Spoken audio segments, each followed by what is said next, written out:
Good evening, everyone. Thank you so much for joining us for the mock admission panel, which we'll go over this evening. Myself, Mariel Kessel, and my colleague, Isa Mirza, are here today to speak to you about how admission committees make decisions, and we'll also cover a bit on interviews, but a little bit about our company and ourselves. So A-List has been around for a number of years, and we support students in many different areas and arenas for applying to U.S. University, whether that's through expert university advising, offering tuition, SAT or ACT tuition, among many other services. And we're very happy to help you. One of the things that makes our team really special is that we were educated, all of us, in the United States, which gives us a really unique perspective. And then we work together very well as a team. So it's never just one person reviewing your application, but many.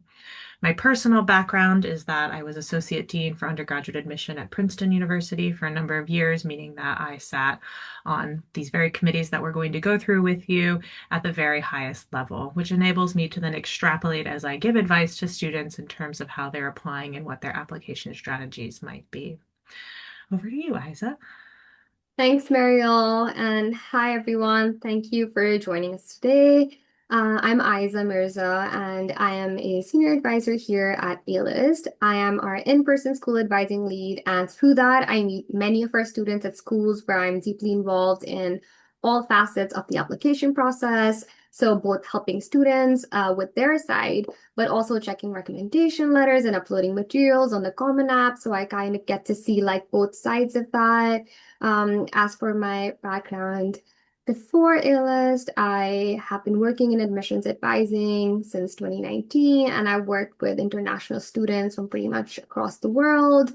So I have a pretty good grasp on the specific challenges that international students face.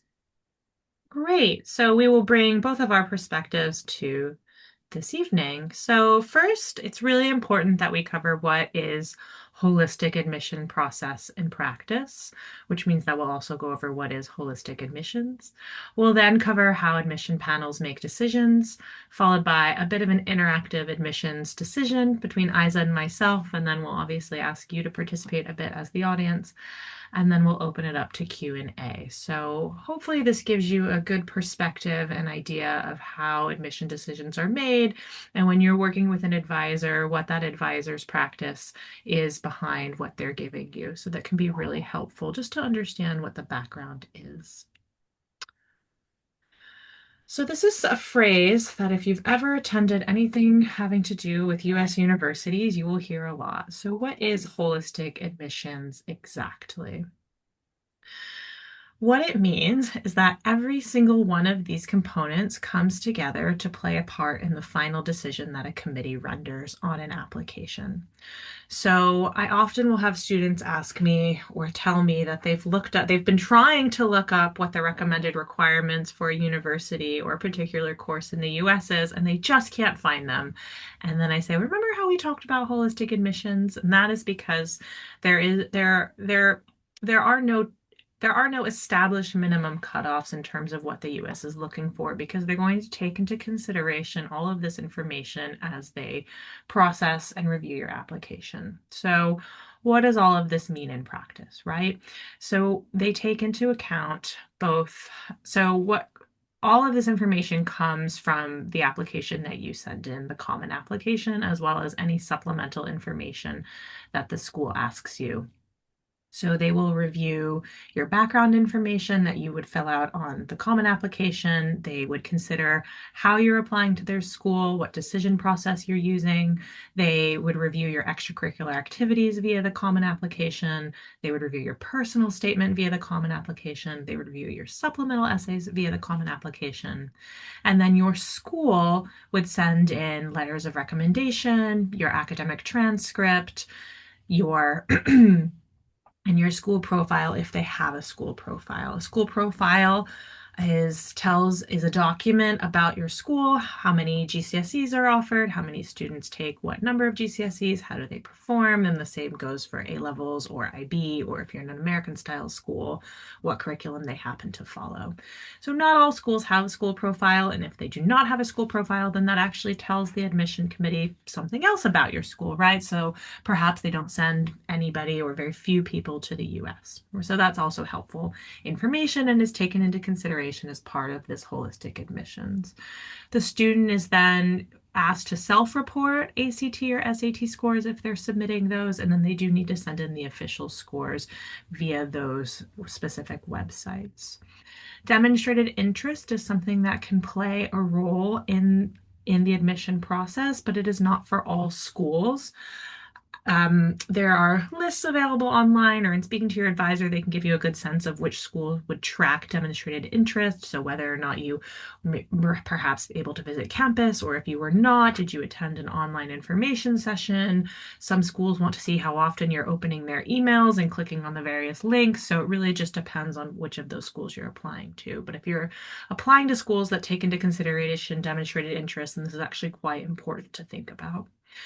And then some schools, but not all schools, will offer an interview to applicants, and we'll talk about that in a bit. So all of these components play a role in coming together with a final decision on an application.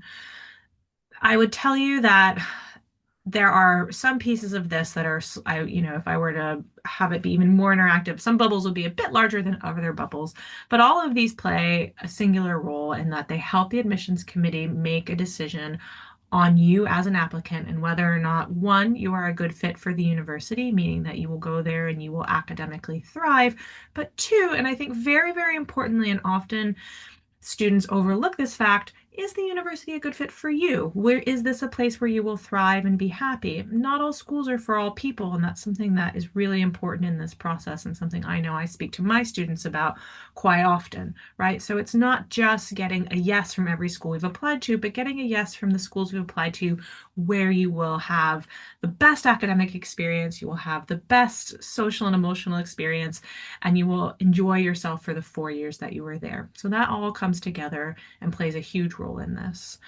When I was at Princeton, something I used to say was that all parts of this were equally important, but if one thing was more important, it would be your academic transcript, right? So that is the first hurdle that you have to clear when you're doing holistic admissions, all right? So every university wants to know that you're going to be academically successful on their specific campus.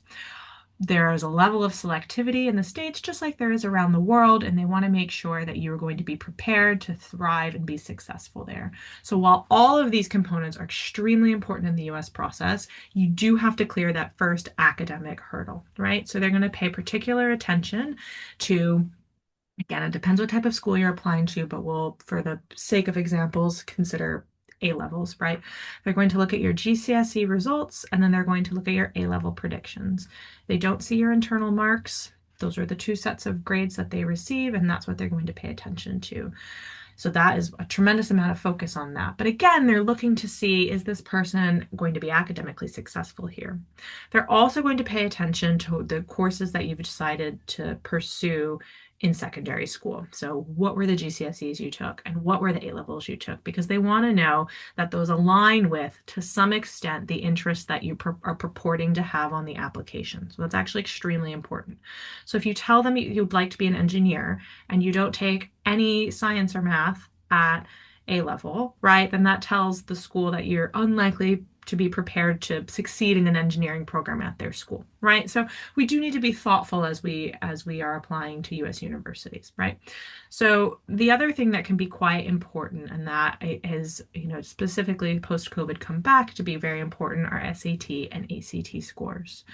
So schools that have historically not required SAT or ACT scores continue to historically not require those scores, but schools that previously required them and then went test optional during the pandemic, all, with very few exceptions, have gone back to requiring an SAT or ACT. And there are some very notable exceptions here, but we're speaking about a broader group of schools. Those scores are actually extremely helpful in letting schools know whether or not you will be academically successful on their campus. And they are actually a very good way of standardizing that across the globe. Okay. So, in order to do that, it gives schools a real sense of yes, this person, regardless of sometimes the transcript or what it says there, is going to be successful here. There are longitudinal studies about this, and generally you see a direct correlation between SAT and ACT outcome and then what we would call a grade point average, or how students perform academically at university. So the higher the test scores, generally speaking, as I said in longitudinal studies, the better students are doing once they get to those universities. So that is particularly why those scores are important. For the schools that do require them or accept them, the reason that you would want to also send them in is for the schools that do offer some type of merit financial aid or bursary. So, bursary that would be based off of academic performance and occasionally extracurricular leadership opportunities. They will use those SAT and ACT scores in factoring in a decision. So, they can help you in that respect as well. So that all comes together to play a huge role in this process. So as we move through the application profiles, that's something that I really want everybody to think about, is this sort of holistic perspective here, right? So we can talk about other areas later in Q&A, but I would say it's always really important, I think, that we don't overlook, particularly in the US context, the academic or the testing side of this. I know a lot of emphasis gets put on extracurricular activities, and those are extremely important, as you'll see as we review profiles. But if you don't have the strong grounding to stand on academically, then regardless of this holistic process, it will be difficult. So, how do they make decisions?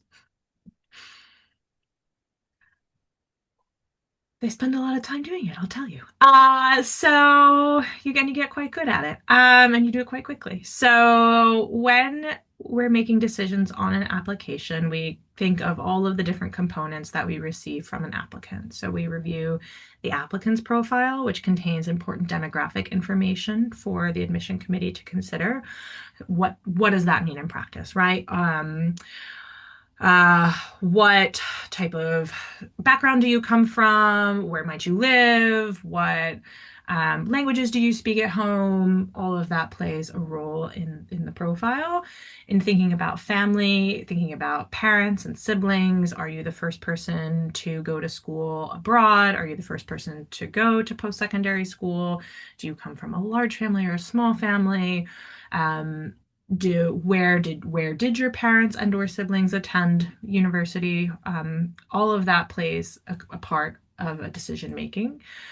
Thinking about your education, so what schools did you attend? Did you change schools? If you did change schools, why did you change schools? Did you attend any summer schools? You do not have to have attended summer schools, but if you did, then that's noted.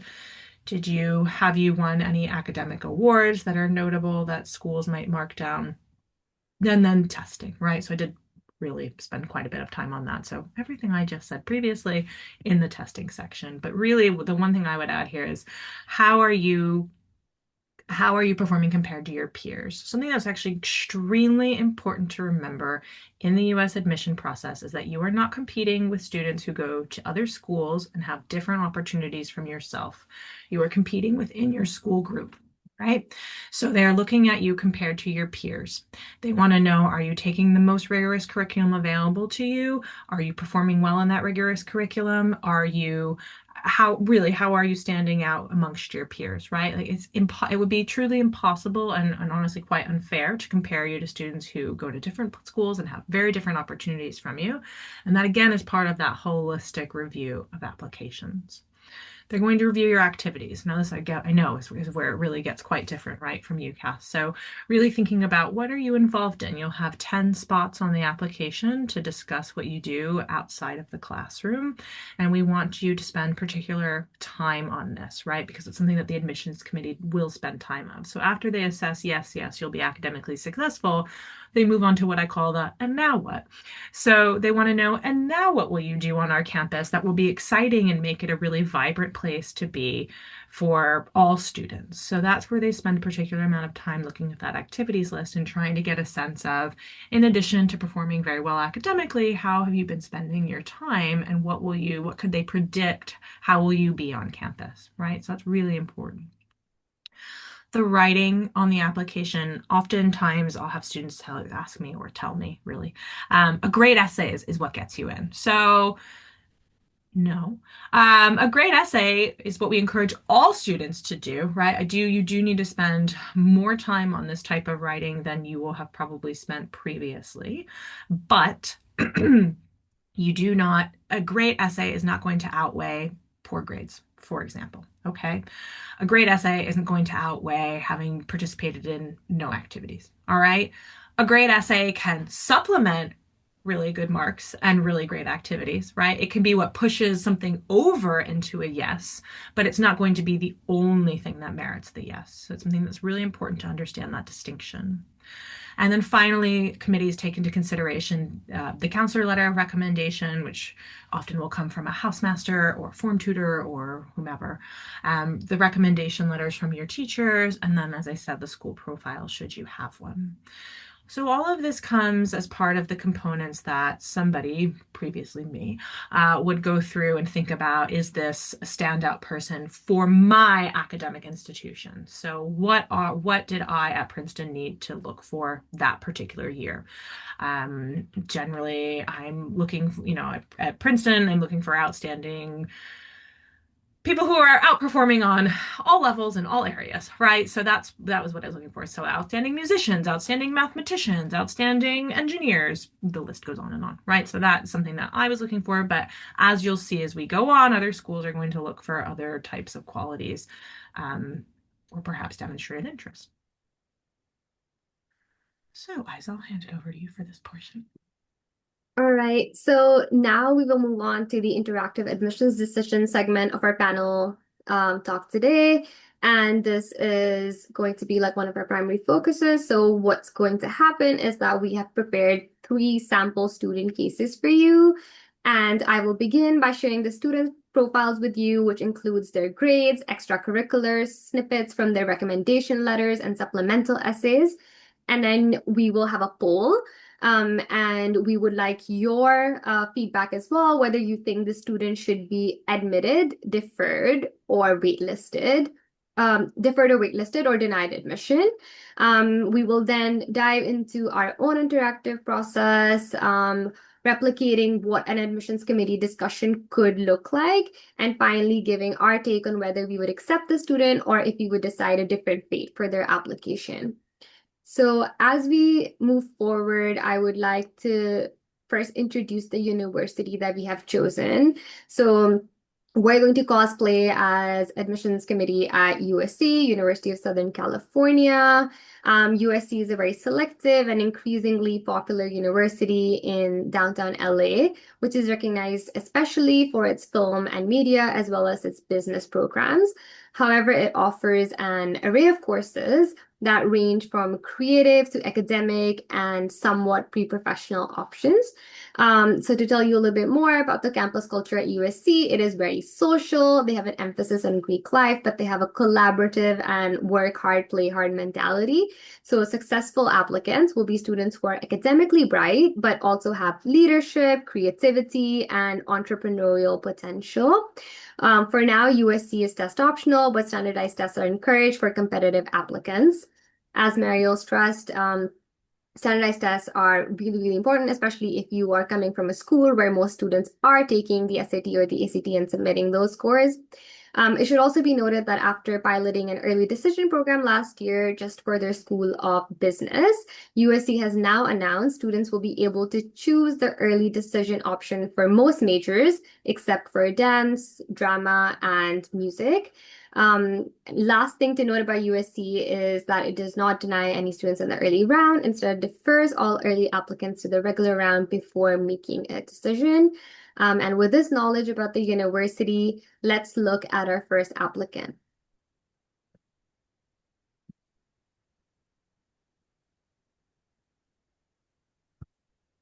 So our first candidate is Olivia Williams, who applied early action to the Marshall School of Business. I would like for you all to take a little bit of time, go over her academics, her testing, as well as her activities and rec letters, and then think about what you would do if you were on the committee making the decision.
See some votes coming in. This is helpful. Good.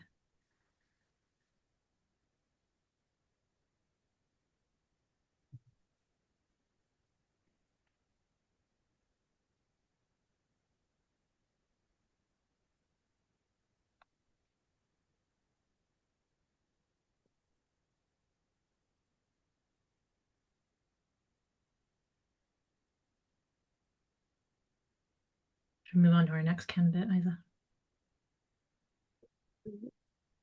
Um, And then we can come back and talk about them. okay.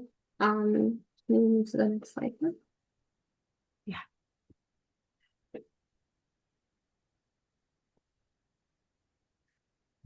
We'll let you, the admission officers, read this one and then Right. think of. Okay. Go ahead, Isa. Yeah, I know. So the second candidate is fictional Leo Hassan, who applied regular decision to USC's College for Biological Sciences. So as you go through this, once again, like really think about like all these different like facets that we discussed in holistic admissions, but also like think about what we said about USC as a university and about what kind of candidate could the School of Biological Sciences specifically look for.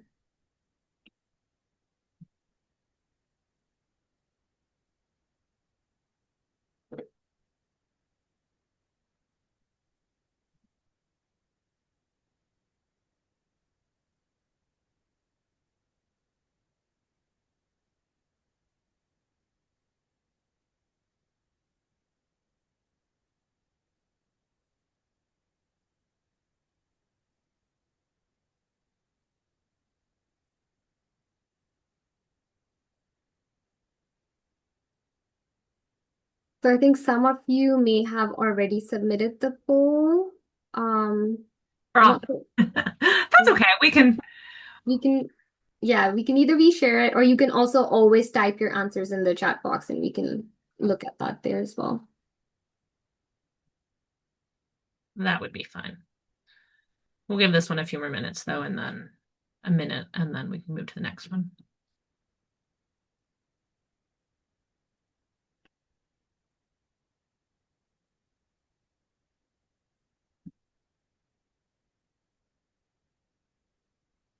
All right, so then the final candidate where we'll review today. All right, so our final candidate is Ted Boyce, who also applied early action to the School of Cinematic Arts for film production, which, as I mentioned before, is one of the most popular majors at USC. Also, as I mentioned previously, early in the early track, early action is the only choice for the School of Cinematic Arts, and students cannot yet apply early decision.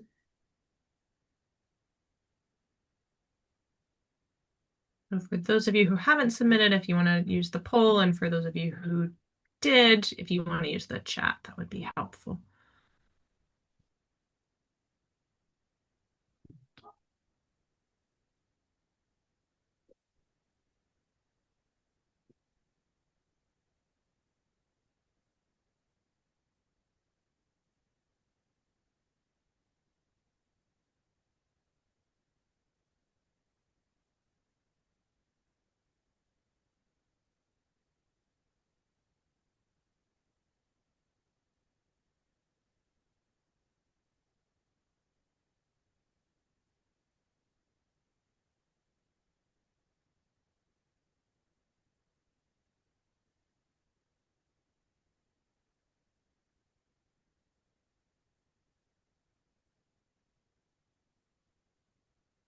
Great.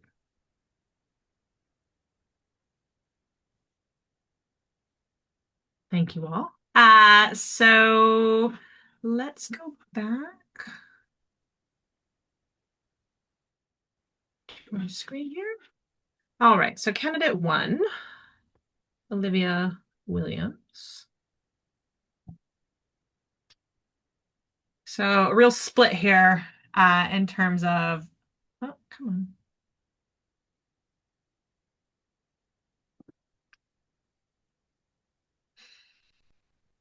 go back.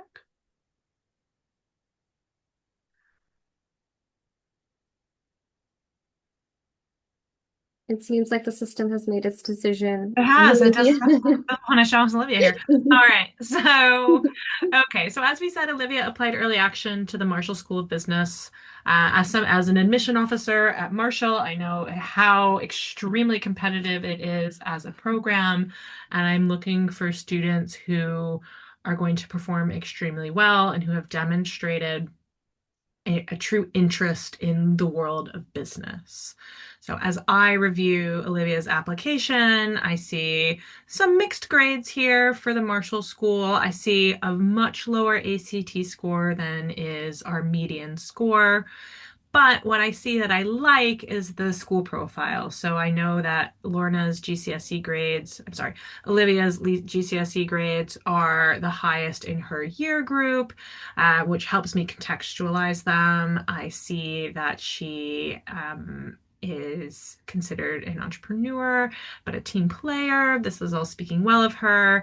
And assuming I'm making a lot of assumptions as an admission officer and seeing that not very many people apply to US unis, I'm quite impressed by her extracurricular activities. So she plays her sport at a pretty high level. She works part-time, which I generally don't see in a lot of my applicants to USC. And then she performed very well in the Young Enterprise competition. What do you see when you look at this, Isa? Anything that stands out to you?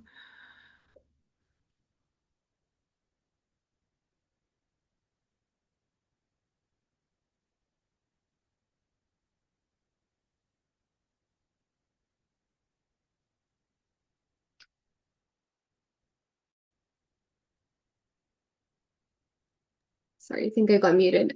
So yeah, so I would think I would question a little bit her dedication to USC. And I would think because she is like the top like student at her school, maybe she has other priorities and maybe we are just a backup for her.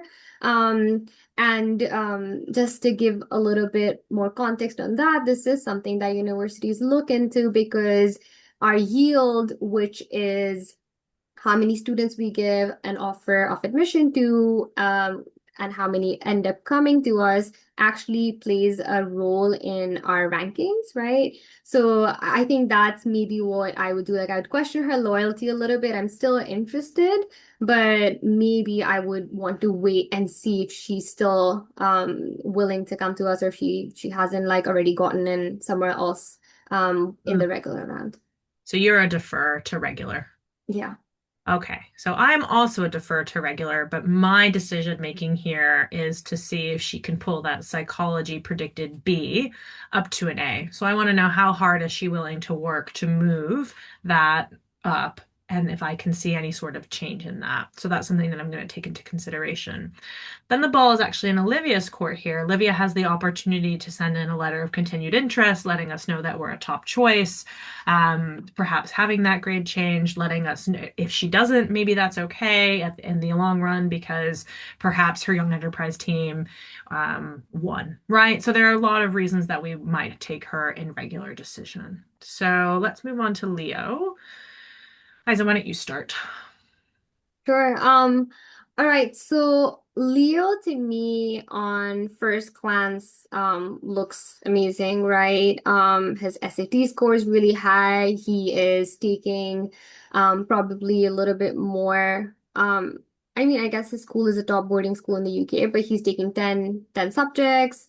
It seems like he is doing really, really well at his A levels as well. And has already achieved. A stars in biochemistry and math. So maybe he's a gap year student. It's possible. Also, like his activities are in alignment with his interest in the School of Oh, Biological okay. Sciences. Sorry, go ahead. You cut out. Might just.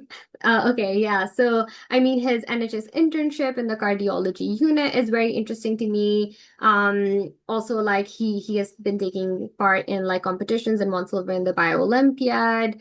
So all of this like is giving me an idea that he is actually interested in what he wants to study, especially the fact that he's on the committee for the medical ethics discussion group, which makes me think that he has like a niche within biological sciences that he's interested in, which is like medical ethics, let's say. Um, but I think that when I look at his supplemental essays, I am a little bit like I'm wondering if he really paid attention to us as a university or even to the fact that this is not a UCAS statement, but this is like a US school. And that I feel like would make me think that he just did like a random application without thinking too much about it. Yeah, I agree. So I'm obviously impressed with the academics, and there's a lot to like here, but the supplemental prompt really gives me pause. He obviously didn't spend a lot of time on it. I don't think he put too much thought into this. Um, Perhaps it doesn't match the amount of time that he put into the personal statement on the common application, right? So I probably would move a wait list on this one to see, is there, might we have any space once we have all of our decisions in? So that would be my decision there. Yeah, I think I agree with you. I might, I mean, yeah, based on the wait list, we'll see, but I might even say like, no, I don't know Hmm. if we really want him, because I Hmm. might think that maybe he's not the best fit for like a US education, Hmm. given the way that he's approaching the subject, and maybe he's more like a pre-med or like a med student, in the Hmm. UK. Yeah, no, but all again for everyone listening, really both valid points here, right? So really thinking about the different ways that you're presenting yourself here on an application. And then finally we have our cinematic artist. So for Ted Boyce here, we were as a committee to cinematic arts paying attention to the academics here, but then particular attention is paid both by us as committee members, but then as the faculty who review these cinematic arts portfolios pay quite a bit of attention to that, right? So, in terms of his interest and devotion to film, he founded the school's film club. He directed his own films, and one was selected for a local festival. I know from his background that he does not have family or any background in cinematic arts, so this is all self-driven. He has a YouTube channel with, as we can see, many, many followers reviewing films. So this is something that he does and lives and breathes, right? And then this would go to our arts faculty and they would review his talent and then consider him for the program. Isa? Yeah, agreed with everything. I think like his academics and like the baseline is good as well. And then added on top of that, like his passion for the for film really comes through. I think one of the things that I would think about is how he would represent the university and like maybe like let's say like 15 years from now, like is he going to be an alumnus that we would like think about and like we would know about. And it looks like he might be, right? Because he's already doing so much with, as Mariel said, like maybe like little background or connections. And I think like that is really what would push him over the edge for me. Yeah. So again, that's a great factor to consider and something that schools are looking for and we're always pushing students to think about is how will you make the school proud in the future, right? They're looking for alums who will make their name shine even brighter as it currently does, right? So that's something that they're going to pay particular attention to. So I believe for both Isa and myself, though correct me if I'm wrong, Isa, that Ted would be an admit for us, right? Yes. Right. So I hope that gives you a sense of how we as an admission committee come about decision making. So a lot of factors play out here, right? So again, it's not just having perfect grades and activities that match, right?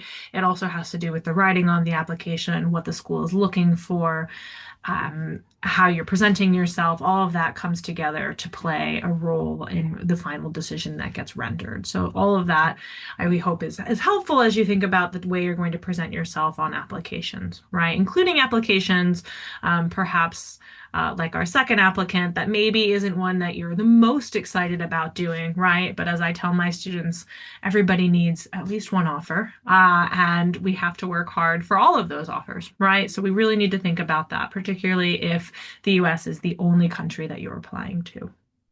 Anything else to add, Isa? Or should we move on? Let's move on. Yeah.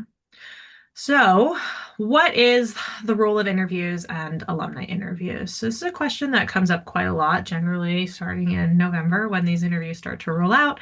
And it can be a bit difficult to convey to students exactly how different US university interviews are from UK interviews. So, much like the application process is extremely different, so are the interviews. So, the first thing to know about a US interview is that they are optional. They are conducted by, for the most part, alumni of the university.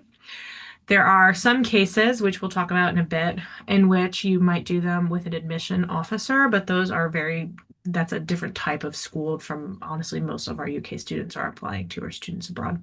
But there are interviews that you could do with admission officers that would have a bit more weight than anything you're going to do with an alum.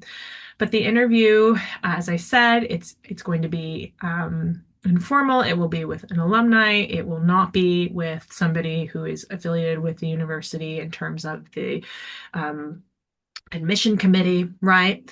So the structure of these interviews is, so the schools that offer them generally offer them in past generally offered them to all applicants with a complete application in. But at this point, most schools are offering them, some schools offer them to students who they would like to just have an interview with on paper, and then some schools will still offer them to all students who have a complete application into that university. So those schools who do that would be schools like MIT, Princeton, Harvard. They'll offer interviews to anybody with a complete application in, and then other schools, Yale, Cornell, Penn, etc., will offer them to students either for whom they have alumni in the area to do the interviews, or if they wanted some more information on a student. The structure of the interview, as I said, is a bit more informal. It's about anywhere from a half hour to 45 minutes. It is not a job interview. It is simply an exercise for you to be able to talk about yourself in 3D, right? So you're not that flat paper applicant, but really to give you the opportunity to tell schools, this is why I'm a great applicant, and it gives you an opportunity to ask questions. The expectations are that the interviewer does not know anything about you. They might know where you attend school, but they might not. All right. You don't need to give a CV. You do not need to, um, you should prepare for it, right? Like, I think that's something that I practice, and I practice with our students. We do a lot of preparation before these interviews because we want you to have confidence in yourself as you move through them. But it's not that you are expected to know every single thing about the university. And something that I counsel students on is that you should not expect the alumni to know every single thing about the university either. So it's very important that we prepare for that. So generally, we have students practice an introduction of themselves, who they are, where they're from, what's important to them, so that the alumni can then have more of a conversation with that student about what their interests are, why they are applying to the States, why they're applying to a specific university, right? So all of that's quite important. But the evaluation then is that the alumni would write up a report of the student and send that off to the university that they're applying to. Generally, the reports are quite favorable, but as I always tell students, this is not going to be what tips you into the yes pile. Okay, this is a nice opportunity to showcase yourself and your interests in a one-to-one format. But given the numbers that we deal with within US university admissions, this isn't going to be what gets you in. Okay, so I think that's really important to remember. So the role of the interview within the US then for is extremely different from the role of the UK interview. So something that we really encourage you to remember as you do this. I will always have students every year, year after year, but the interview went so well, I don't understand why I didn't get in. And it's like, well, it's because the interviewer doesn't have the kind of weight that the admission committee has. All right. So that is a very big difference. That interviewer does not sit on the admission committee and then weigh in what that decision might be. Isa, do you want to talk about initial view or add anything else here? Yeah, I'll just like quickly talk a little bit about Initial View, which was made primarily as a tool for international students. So it's a third-party video interview platform, and it was created in 2009 because sometimes like alumni interviews, especially for larger universities, are not realistic to be conducted for like all of the international students who are applying. And the purpose of initial view is similar in one way to the alumni interview, which is to present yourself beyond the written application. And you can do that through either a live scheduled interview with a trained interviewer or to answer a set of recorded unscripted responses. And in both formats, the goal is the same to give admissions officers a clear sense of your personality and your ability to think and respond in real time. Here's where it differs a little bit more than it differs from alumni interviews where you're not really trying to vibe with the alumni interviewer or to like really put your interest and personality forward as much as maybe passing a little bit of a red flag check or maybe just proving that you are who you say you are on paper and to show that you can communicate and you have the English language skills that are apparent on your written profile. And like alumni interviews, it is important to note that initial views mostly never required, but for students applying from highly competitive regions where there's a lot of international students applying to the US, um, or if you're someone who has completed part of your high school in countries with that influx of international US applicants, maybe like India and China, it is pretty much expected that you should do one just as a check. Great. There are a couple of other platforms that universities are using these days. They're not necessarily interviews per se, but things like Viva, where you would talk about your research, and other types of platforms, just to give you a sense that there tend to be more components than we've discussed today, that allow you to have, again, more interaction in terms of what you do on your paper application, right? Where I say paper, electronic application. So hopefully that I hope that clears it up here. Uh, as we think about this process, so you're welcome. This QR code would take you to scheduling an appointment with us. So we'd be very happy to do that with you. But we would love to open up if you have any questions about today, the chat is open and we would be happy to answer any questions that you have both about the mock admissions panel or any sort of US university questions that might have arisen as we spoke today.